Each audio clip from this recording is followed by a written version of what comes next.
नमस्कार दोस्तों, स्वागत है आप सबका ओपी मौर्य सर यूट्यूब के इस चैनल पर। आज हम आप सबको ये महत्वपूर्ण क्वेश्चन है जो यूपी बोर्ड में बार बार पूछे गए हैं। आप लोग बड़े ध्यान से इसको देखें, आने वाली बोर्ड की परीक्षा में ये क्वेश्चन पूछा जा सकता है। तो पहला क्वेश्चन जो है दिया हुआ है, ये 2x² माइनस 4x और प्लस 3 = 0 का विविधकर ज्ञात कीजिए। विविधकर ज्ञात कीजिए, ये क्वेश्चन है द्विघात समीकरण का। इसको ज्ञात करने के लिए हमें जानकारी होना चाहिए कि विविधकर का सूत्र क्या होता है, विविधकर क्या चीज होता है। तो विविधकर को हम डी से निरूपित करते हैं, ठीक है। और इसका सूत्र होता है, जब करेंगे पहला ये हल करेंगे तो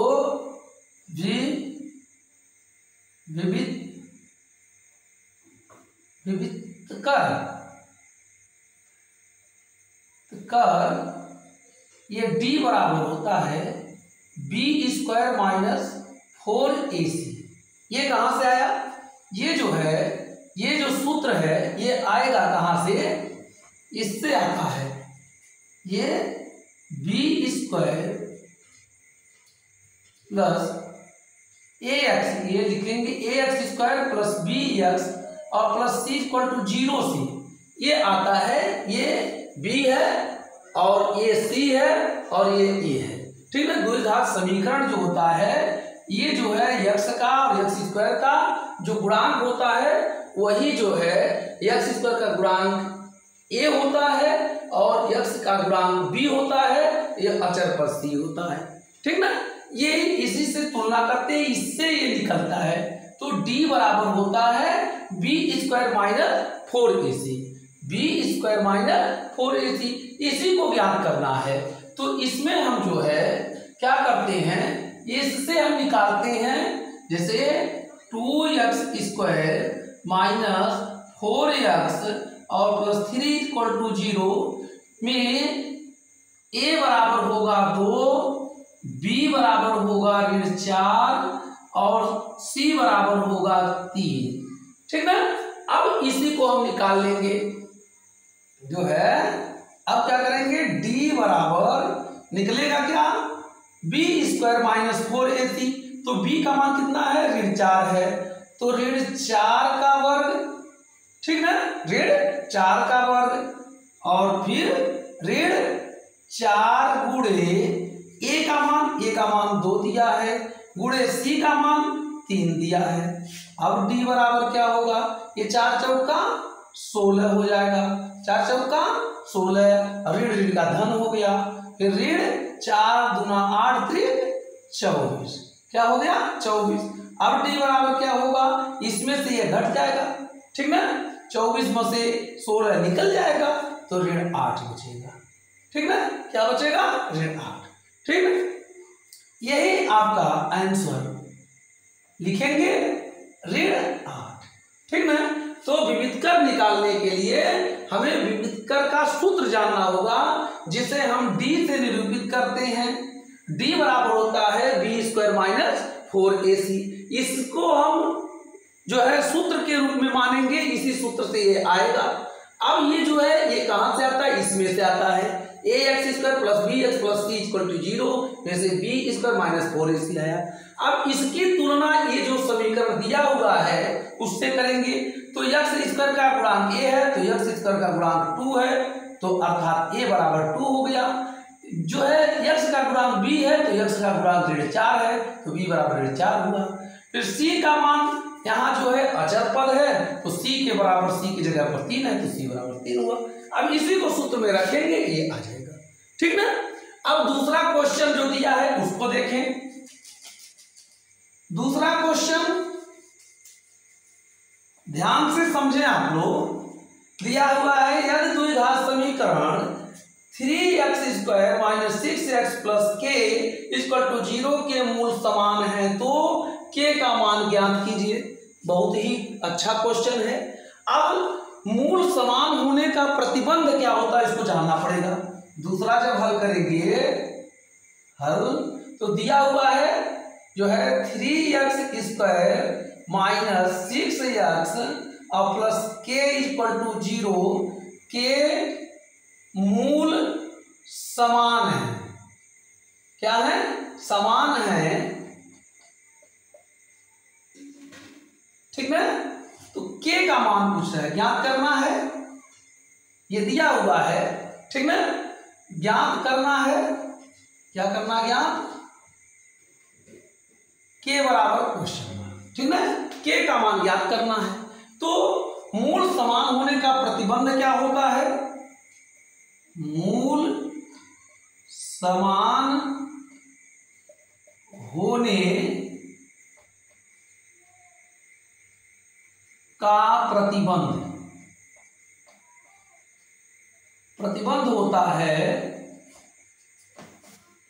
b² बराबर 4ac।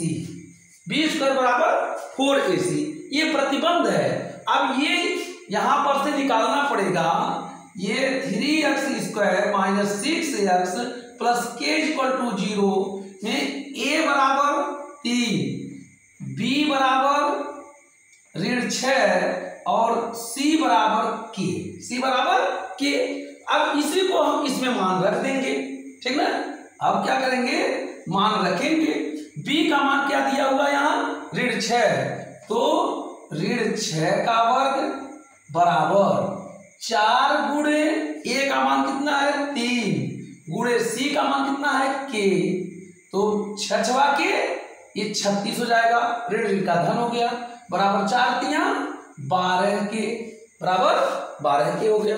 अब 12 के बराबर 36, तो k बराबर 36 बटे ये जो है 36 बटे 12, 12 3 36 बराबर 3।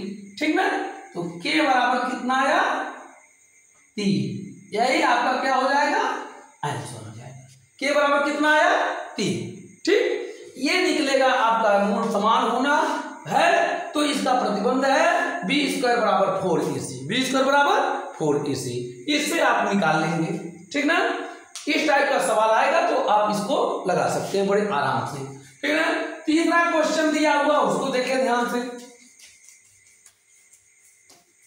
तीसरा क्वेश्चन दिया हुआ है, तीसरे का हल कैसे होगा उसको देखें। दिया हुआ है, ये दिया है 2x² minus 3x plus 5 equal to 0 के मूल अल्फा तथा बीटा है। ठीक ना, कह रहा है कि अगर है मूल तो ज्ञात क्या करना है? ज्ञात करना है, क्या ज्ञात करना है?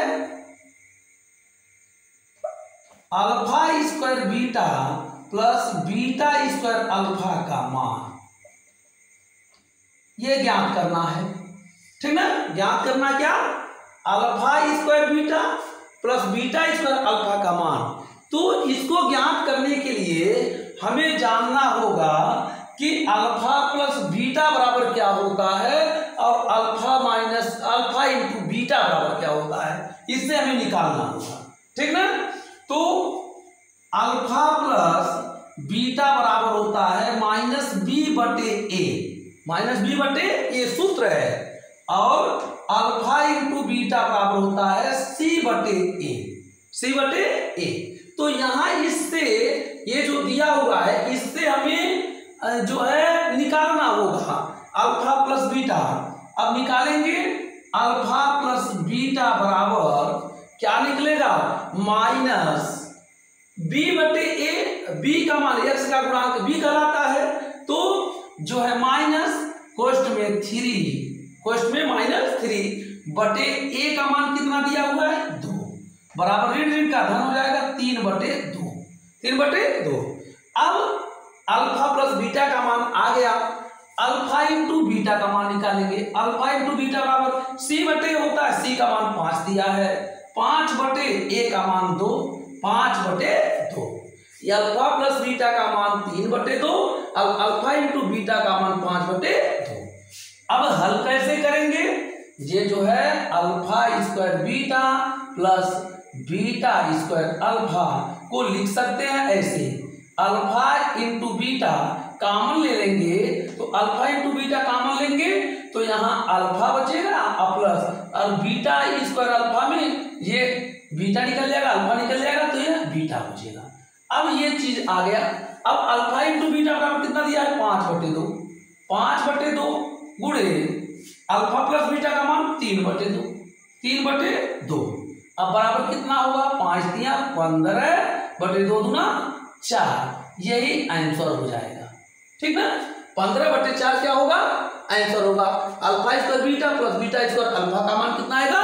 15/4 आएगा। ठीक ना?